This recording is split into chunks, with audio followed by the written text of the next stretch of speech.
Okay, so today's video is a little bit different and I'm pretty excited to bring it to you guys. You guys have been asking for something like this. Do you want to tell them a little bit what it's like, what the premises of the video is?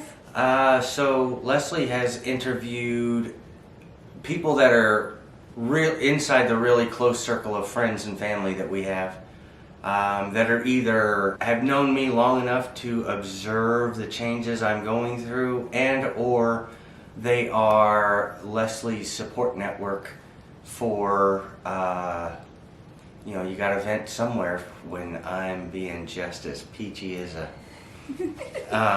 Yeah, so that's perfect. So I think that some people are gonna love this and some people aren't. And I reminded every single person that I interviewed that this was a judgment-free zone. And so please realize that what you're gonna hear, my dog's down here. Please realize what you're gonna hear is just really honest feelings. This is the real life of what is happening and going on. So we did not sugarcoat anything because we know other people are out there going through the same thing and we want them to not feel alone. And because it feels really good when you know you're not alone. Really, mister? Anyway, we're just gonna roll right into the footage of everyone, and please be kind, and I hope you guys enjoy this. Don't forget to like and subscribe, and the like button called me and asked me for you guys to do a favor. Could you give the like button's phone number to the car warranty people that are going to call you today? Because he's looking for a deal. The like button needs your help.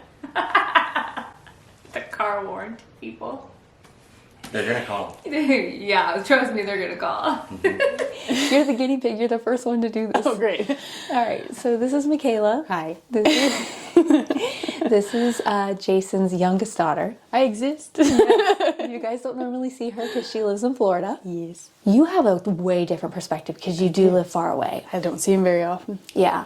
So why don't you tell us a little bit about your experience with this? Well, when I get to see him, I always see, is it showtiming? Yeah. I always see Showtime because he loves to see his grandkids and me, and he doesn't see us very often, so I feel like he tries his best to put on a show and make everything seem like it's normal. Lately I have been seeing that start to die down a little bit, but... What have you seen where interaction-wise, though? Lots of repetitive conversations that we've had before, but I don't really say anything because I don't mind. Right. Yeah. And then, and everyone knows that what you're saying, no one's judging. This is a judgment-free zone. You can say, and you don't have to tiptoe. This trip, he's been a lot more quiet, a lot more just kind of sitting on his phone, napping a lot, not really wanting to interact a whole bunch. Yeah. So that's the biggest thing I've noticed this trip is that he's just not interacting as much as he normally does. Yeah. What are your thoughts going forward with the way this disease is progressing? How so?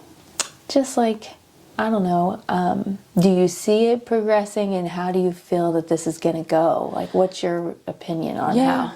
Oh, I don't want to get choked up. I see it progressing, and just my biggest worry is just that my kids aren't ever going to get to know him like I used to know him. Yeah. When I was a kid, he was my dad, and he's different than he was. And I even was telling Reed that, my husband, I don't feel like he got a lot of time to really get to know my dad before this all started happening. Yeah. And I'm just sad that my kids won't get to know him like I did. What is something you might? I'm all choked up now. Sorry. That's okay. This whole experience is sad. What is something that stands out to you how you remember your dad? One of my biggest memories is we would buy one movie ticket and we would end up seeing 3. Dad was just a goofball all the time, and we were always getting into trouble and riding motorcycles way too fast on the highway for a 12-year-old. He was always full of adventure. Oh, always adventurous. We'd be going on vacations and we would just run around and be crazy, and I just don't really see that anymore. And I think I miss that a lot. Yeah, I miss that part. Dad was always a lot of fun. Yeah, that's the hard part. A lot of people ask me, and this is hard for you because you can't be here, What do you feel like I don't want to be like, what do you feel like you should be doing? But do you ever feel like, oh wow, what should I be doing? I wish I could help you more. Yeah. I was just saying this We were last talking night. about this last night. I wish I could be there to just help you mentally more, but I live 1,000 miles away. Yes. So I guess You do help me a lot. though. we do phone calls and Skypes with the grandkids, my that kids. that makes my day. Yeah. And like there's only so much I can do from so far away. Yeah. And when he is here, just talking with him and trying to keep him in the loop of what's going on and hope he remembers. This is good perspective. Yeah. Yeah. Is there anything else that you want to add or anything? He's still just my dad, and even though he's changing, I still love him just as much. Well, I yeah. get choked up when I say that. I don't like crying. If Dad was sitting here, and you could tell him anything, what would you tell him? Just say I love you. Yeah. And thanks for all the happy memories that we were able to have. Yeah. Because we had a lot of fun times together. Yeah. And I wish we could have more. Yeah. Yeah. Okay. All right. Thank you. I hope everyone else cries. I'm not the only one. You're related to Kelsey. I know, but She'll I'm be not- crying. I know. I'm not a huge crier though. Not one tear is falling. Look, they're still in there. Oh wait, no, it fell. So this is my sister Christy, and she obviously has known Jason the entire time that I've been with him since we were 15 years old. And so people have been wanting like an outside perspective of what you see, and like just kind of like just a different of opinion of just someone who's with him all the time. Why don't you just kind of describe what you feel like you see? Okay. So, if anybody that knows Jason knows that he's just the sweetest guy ever. He would do anything for anybody. He would give you the shirt off his back if you thought that you needed it. And for the most part, when you're with Jason right now, that's the Jason that you get. I always tell people, if I explain that my sister's husband has dementia, I always say, but you wouldn't know it if you met him, because it just seems like Jason. Now there are times that I see a little bit of different Jason, especially now, that I hadn't seen in the past. Has that been more recent for you? Yes, just small glimpses of just him avoiding the crowd, I would say, like avoiding if there's a lot of us together, or just maybe you can tell he might be a little frustrated about something, whereas in the past he was never frustrated. He was always the life of the party, wanting everyone to just have a good time, and he was the one that was going to make you have the good time. So that we see a little bit different, just him kind of being more reclusive and removing himself from the situation, or not just being as I don't want to say not friendly, but not just as just close as he has been in the past. But for the most part, I think if you were to meet Jason, that you would just see that he's just this regular guy, and you'd have no idea that he has dementia. Okay. And so today we're trying to I don't want to sugarcoat anything. Because everyone really wants to know like the real parts, and they want to see the real parts and that kind of thing. This just happened last week. You got to experience your first anger of Jason's, where it looks like he's ready to murder you. It wasn't aimed at Christy. No. Which, by the way, I said my sister. Did I say my sister Christy? I'm always Christy, your sister Christy. Was that shocking to you, or was that just like, oh, I'm actually seeing it, or what did it make you feel? It was shocking to me, but more so in that you had shared with me that this was happening more often, and I had never seen it, and it just made my heart break for you, because I didn't want you to have that happen to you. So, yeah. Just to see Jason was very frustrated about something, and Leslie just asked him a question, needed help with something, and he was very quick to just come back at her in a very stern and angry voice, which is not something that you would ever see from Jason. And there were other people around, and it made me feel bad for him, because there are people that didn't know him, and I just wanted to go and explain to them that that's not Jason. Yeah. that it's just, you know, the dementia, and that he really would have given them anything that they wanted or needed. And so that really hurt, and it hurt that he was lashing out at Leslie, who's so sweet. I mean, I'm sure you all noticed that, and that she was having to put on a good front for everybody when I know how much that would hurt her. So I feel like your role in all this, which sounds silly to other people, the dog's knocking at the door, you actually are playing a huge role. So now I'm going to get choked up. Christy is my go-to. And so like, I've mentioned in other videos about how you just have to have someone that you just like tell everything to. And so I hope you're okay with that. That's what I'm here for. You know, that I want to be that person for you. I pray that God will just help me to support you in any way that I can, because I can't even imagine what Leslie's going through. But, you know, I want to be there for you and help you. Just to be able to know that there's someone there that loves you and that will understand, and it'll be okay. If you're frustrated with Jason, it's okay, because I'm that person for you to tell. And other people might not understand that, but I understand that. And so that is one of the reasons why I chose you to interview, because for other people who are going through this and other caregivers and just outside people, it's important to have people to go to like that, and I want to make sure that they have that also. So I hope that they do, and so no one's getting anybody as awesome as what I have. I think that's mutual.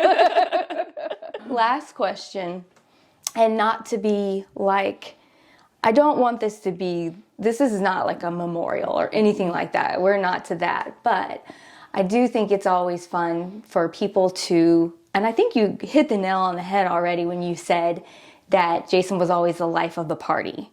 Is that like one of your memories that you'll always remember of him? Or is there something else that stands out to you? Okay, I will always remember that. But the first time I met Jason, I didn't even really meet him, but it was the best thing ever. So this is back when our mom was still alive, and we're like sitting in the living room at my parents' house, and it was me and our older sister Cindy and my mom. And Leslie comes walking in with this kid from California who has the craziest hairdo. Like one half of his hair is like sticking straight up, and he's like this skater dude looking guy. And I can't ever get that out of my head, because if you know Jason, he's like the smartest guy ever. I mean, he went to Harvard, which was the school I wanted to go to. I mean, he even got me a sweatshirt, so that's a great memory too. And then this is the kid that we see, and we're looking at each other like, she's dating him? So, no offense, Jason, because we love you. But it was like, that's one of my favorite memories. That's but a fun memory. Jason is just always the life of the party, and he wants to always make sure that he helps. Like my daughter got married this past summer, and we could not have got the reception. It was the hottest day of the summer, literally the hottest day of the summer. 108 or something it was crazy. crazy. And without Jason and Leslie, it wouldn't have went off. And it went out without a hitch, and they were wonderful. But he, even then, was chipping in and doing everything he could to make sure it was like the best day ever. So I will never forget that. And, you know, there is no memorial, because I know one day that I'm going to be, you know, Jason might get there before me, or I might get there after him, but one day we're all going to be together in heaven. We'll be with Jesus. And I'm just so thankful that I have this time that I can be with Jason now, and look forward to being with him again in the future. Aw, all right. Well, thank you so much. Yeah. You're so cute. Okay, so now we have here, this is Kelsey. This is Jason's oldest daughter. Hi. And your experience with Dad, I feel like, is a little bit different than most people's. We already saw Michaela's interview, and she lives in Florida. Mm-hmm. You live close, and you get to experience a lot more of, you know, the day-to-day type things. Let's just kind of start with kind of, where do you see the progression where it is right now? Oh man. Well, right now, Oh, and by the way, where this is a judgment-free zone, and you can say anything. We want the people to know how it really is. Okay. And this is for other caregivers, and other people who are on the other side. Okay. And just So just basically wanting to share like my experience with my dad right now in this moment. Sorry.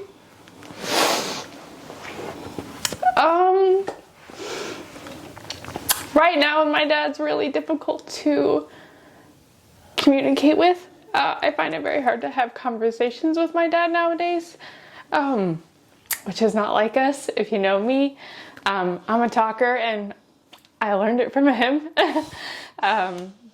Especially back in the day, we used to crack jokes like left and right. Like that was just the way we talked, and we don't have that so much now anymore. So it's hard to find that common ground with communicating with him. Oh, Mom. I know, it's really hard. Okay, let me get it together. So I don't think that you've really had to experience it. I think Dad does a good job of show timing in front of you guys, and you don't see the anger very much. I think I see it more than you realize.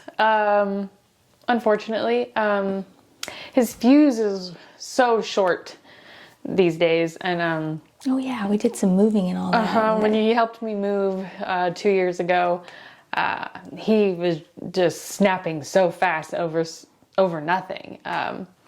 I see him snap at you a lot, probably more than you realize, because I see you like kind of push it down as fast as possible to keep the day going, keep the family time going. I see it in the kitchen a lot. He doesn't like people in the kitchen when we're in the kitchen. He wants everybody to get out, and he just gets snappy. And I don't know, my dad was always very patient and sweet, so it's weird. Yeah, that part is very difficult. Yeah. So for me, you're playing a very vital role. I was talking to Christy about this, and you are one of the reasons I chose for this interview, because as the person who is with him 24/7, me, you are my go-to person for support for me. Yeah. And so I take care of Dad, and then you don't realize it, but you're taking care of me. Mm-hmm. Tell me a little bit about that experience for you coming from the other side. It's hard because for anybody that knows my mom, she is the helper.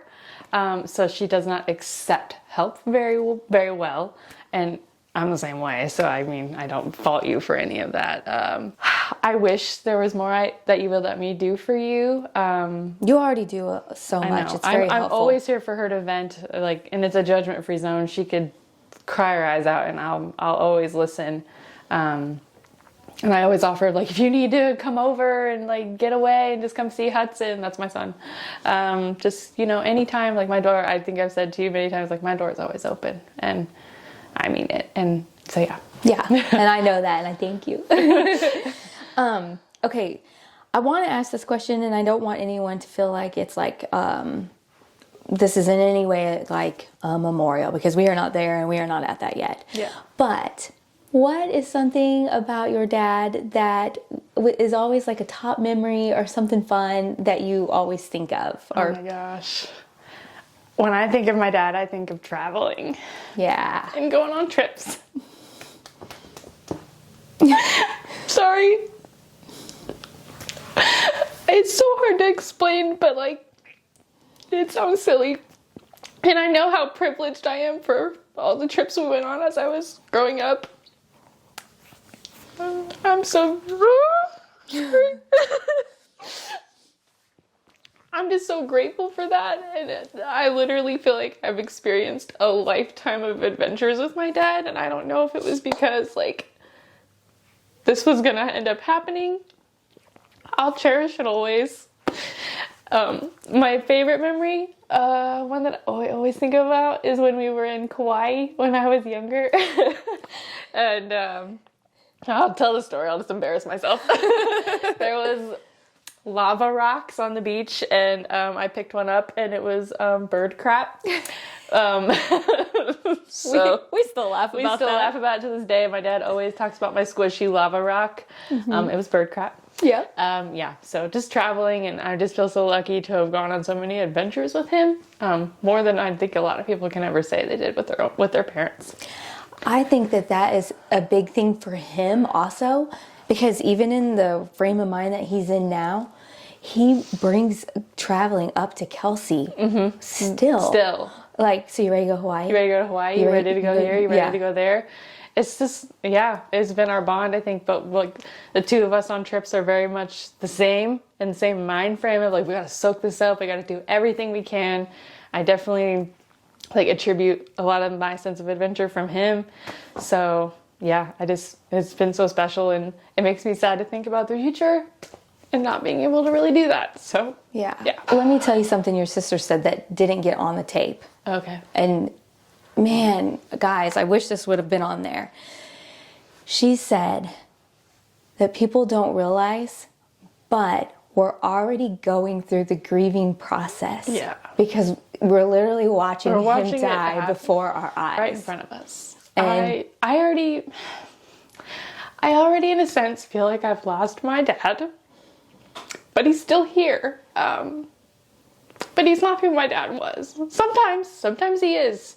And I love those slivers of moments that I get with him where I'm like, oh my gosh, like, I miss this. Mm-hmm. But yeah, I do. I feel like every time I hang out with him, like a little piece of my heart breaks a little bit more, because it's just not the same. Yeah. And it is. It's like he's dying right in front of me, and I hate it. Yeah. Oh, you're killing me. This is our neighbors, Dave and Sharon, and I decided to interview you guys because obviously we've lived next door to you guys almost 19 years, and you guys, long time. It's a very long time, and so I feel like Jason sees you guys almost more often than he sees a lot of other people, even in his own family, and so I think that this is gonna sound silly, but Jason uses you guys almost as a source of relaxation. Likes to come over. Good to hear. Yeah. Have a cigar. Have a cigar. Get away, relax. But tell me, from your guys' opinion, just over the last few years, maybe anything that you've noticed that's been happening with his dementia, and just from your perspective, what do you see? Okay, do you want to? I'll go ahead. Jason is a very good friend, and I'm quite a bit older than him, but yet we have a lot in common, and we do spend a lot of time together. I did spend probably just about a year, 8 or 9 months working with him in the brewery, and I learned pretty quick that I can't keep up with him. He's got an awful lot of energy, and he's also got a very quick wit. He's a funny guy. He'll go out of his way to help anybody. And what I notice about Jason is that I do see him. It's very subtle, and I know he tries not to show it, but I can tell when the disease is kind of working on him is that he starts shutting down. He'll be visiting and happy and involved in a conversation. All of a sudden, he'll kind of let go in a daze, and I've noticed that, and that's maybe happening a little more than it used to. But I've also gotten used to the fact of telling him that Jason, if you're tired, you can go home. You don't have to stay, and he listens to me. A lot of times he does. And but I really respect the fact that he's trying to put so much into his life with what time he has. That he's got a bucket list that most people would never dream of having or could never fail, and he's trying to do it as fast as he can, as quick as he can. And what I like about him, he's a very good friend, and he'll help you do anything, and he'll stop whatever he's doing, and that part hasn't changed. Okay. What about you, Sharon? I agree with Dave. What I see most is towards in the afternoon and evening. That's when he really goes into kind of his daze, Mm-hmm. And I think it's just his brain's tired because he's so active during the day. I mean, Jason's got projects coming out the yin-yang, And the one thing I admire about him is he keeps himself busy. Mm-hmm. And he's constantly learning. He comes up with an idea, and man, he's on the research right then and there, and he's going to get it done. How many years has it been? About 4 years since he was diagnosed. Mm-hmm. And I think in the last year, yes, we've seen him deteriorate a little bit more. But I still think you know, that he's hanging in there, he's doing good. And Jason is such a smart guy. I mean, you ask him a question and he's got the answer. Got a tremendous wit about him too. Yes, and I think both you and Jason, you have this wonderful positive attitude about your life, and you keep all your little projects going, you socialize. I mean, you guys are there for everybody in the neighborhood if they need anything, and that's another thing. I mean, Jason is like taking care of everybody in the neighborhood constantly. Yes, you know, he's mowing lawns. He's just doing it all. So he's really a tremendous guy, and you know, we just keep praying every day that maybe one of these days there'll be a miracle cure and we'll have our Jason totally back. That's true. I wish that Yeah. we can all wish for that. Okay, so one of the reasons that I wanted to do this is other people watch us that are caregivers also, or people who are around people like Jason. And I think you guys are like the prime example of just continuing to treat him like he's just who he is. Yeah. And so, I mean, not to put you on the spot, but not to sound silly, but is there anything that you would tell other people to do or say, or how to be with people who have dementia, that people get uncomfortable is what I've noticed. And if they find out they have it, sometimes people treat people different. Well, You guys don't. what Jason and I have this conversation quite often. He'll talk about his dementia. I'll be turning 74 here in a few days. And I say, I think I'm right in there with you, and we're probably going down the same path, and we're going to be there at the same time. 74, 47. Yeah, We're just that's flipping right, it that's around. right. There you go. There you go. The way I look at it, Jason is still Jason. I mean, the disease is not what defines him. And so he's still our buddy, and I don't understand why you would treat him any differently. I really don't. Yeah, I don't either. mean, Excuse me, yeah. but yeah, treat them normal, be ourselves, but be attentive to their needs when you see it.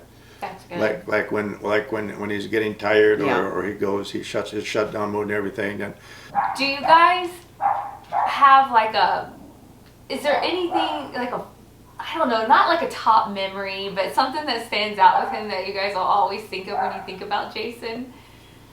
And not to put you on the spot, and if you can't, that's fine. his karate jumps. Why does he do that? I don't know, you know. He just there's not a time he doesn't do it that you don't burst out laughing. Exactly. You know, because it is so him. Yes. And that's another thing with Jason. He is such a fun guy. I mean, he's not just that way on camera with you guys. He's like that all the time. I mean, he just keeps us all entertained, and he's just, we'd be lost without him. Yes. Kelsey described him as life of the party. There you go. very much so. There you go. You know, another thing, he brings it up himself a lot because he makes fun of himself because he considers himself height compromised. And so we have a lot of fun with making leprechaun jokes and stuff with him. And he'll laugh at him with the rest of us. He's very good. He were good nature about that. Oh, he has funny jokes about his God. own height. He does. He has a great sense of humor when it comes His to famous that. line of that, what does he always say? He's tall, humble, and good looking or Yeah. something. Yeah, there you go. There you go. All right, well, that was it. Thank you guys so much. Good. You're welcome. Okay, so this is Jason's mom, Beverly, and she lives about a little over 4 hours away from us. And so she has a completely different perspective than everyone. Let's start with something fun before we dive into now. Let's talk a little bit about, just tell them a little bit about Jason growing up, like what he was like. Oh my. Jason came into this world full force. He has always lived full force.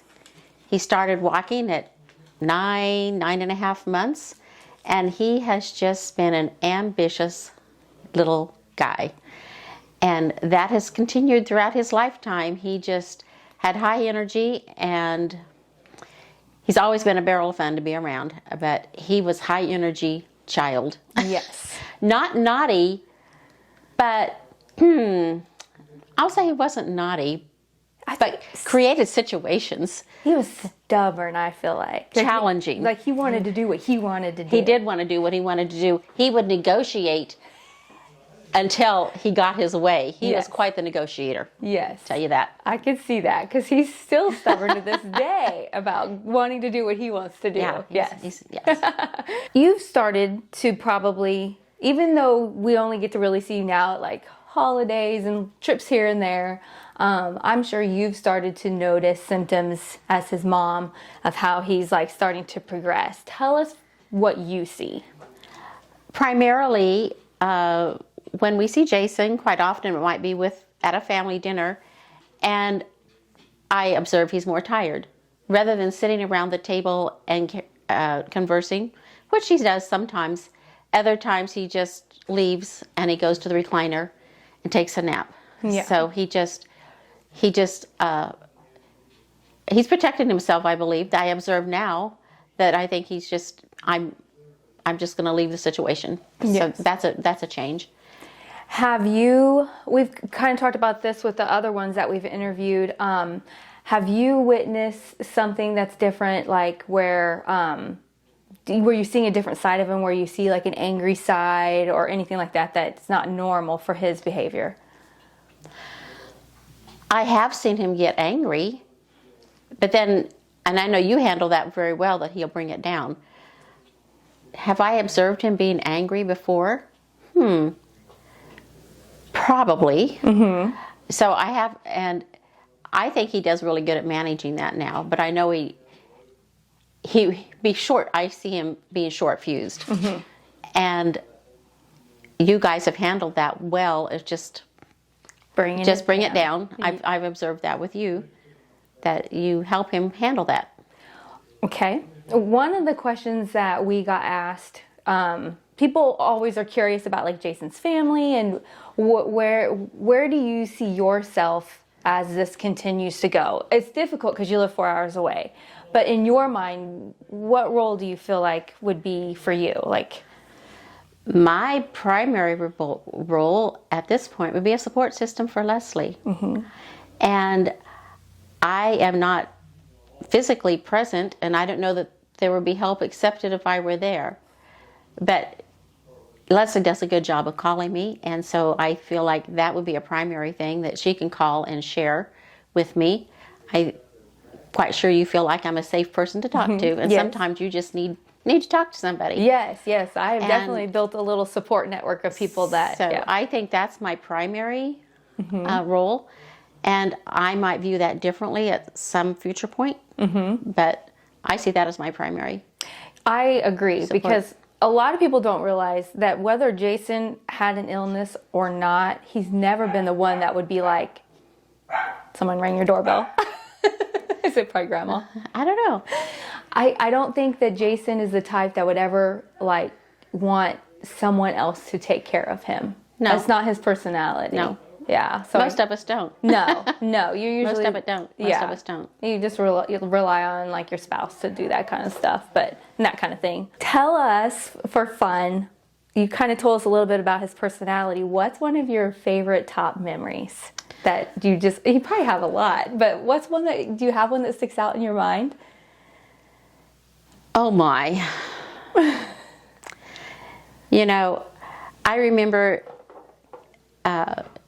I remember good memories with he and his best friend Kyle Gearhart, who unfortunately was killed. Mm-hmm. Was it 91? It's 31 years ago. Mm-hmm. Yeah. The two of those guys had so much fun together. Mm-hmm. And one night they went out and they were collecting. They came home, we looked out our front door. We lived in a multi-level home. We looked out our front door. Behind a little wall, there was a sack of, I don't know if it was beer bottles, I don't know what it was, but it had to do with beer. It's like, well, how'd that get there? And they had been collecting, the blinkers off of construction sites. It's like, oh my. And then when Jason moved out, I got up in his attic. I think when I was moving out of that house, there was attic space up above in his bedroom. There was attic space that you could access through his bedroom, and it wasn't easy to get to. And here he had been up in the attic burning a candle. He'd been up there. He had all kinds of things stashed up in that attic space. It was like his little hangout. It was a little hangout. It was like he was sneaky. There we go. That's a new word. So he just always kept you guessing. He still keeps us guessing. And yeah, so. Tell everyone my favorite story. I absolutely love the story about him jumping over the wedding cake. Oh my, yes. That's a huge memory. Years ago, I used to bake wedding cakes, and we were living in Smith Center, Kansas at the time. And I think it was a golden wedding anniversary cake. I don't recall. But anyway, we had a big Impala station wagon, and I was delivering a wedding cake for 200 people plus sheet cake. So the whole back end of my station wagon with the back seat down, it was filled with cake. And my kids were probably 3, 5, and 7 at the time. So Jason would have been 5. And I said, okay, guys, it's time to go, because I was going to deliver the cake to the church for the event. And the back end of the car was open, and Jason comes and jumps in the back end of the station wagon into the middle seat over all of those wedding cakes. Oh my goodness. I still think it's amazing that he didn't hit He any made of them. it. Nothing was damaged. Oh my goodness. That was... I love that story. Yeah, that was one of many episodes. Thank you for helping me recall. Yes. All right, so last, and not to put you on the spot, but if you could say anything to Jason, what would you say to him? Oh my goodness, Jason. You have always lived a life full of adventure. You have accomplished more in your life than most people would ever dream about doing. So I am so immensely proud of you and all of your accomplishments. And I'm here for you. I'm here for you and your wife. I am so thankful for Leslie, that you have such a wonderful, supportive, helpful partner. Aww. And I thank God every day that you have each other, because you're a team. And so I'm thankful for that. And I just love you. And you've given us a lot of joy in our life, that's for sure. So yeah. Lots of good memories. A couple other people we interviewed described Jason as life of the party. Life of the party. Always wanted to make sure everybody was having a good time. Yes, he's the life of the party. And oh my goodness. And he's become such a gourmet cook. Over the top. It's like, okay, you've intimidated me. I like to cook. I'm a decent cook, but my goodness, I don't even go there. You knock it off the charts. But I enjoy your creativity, and you blow my mind, the things you want to try. Oh yeah. Yeah, you're off the top. So. I think if somebody asked me what's one of my favorite things about Jason, it'd be cooking.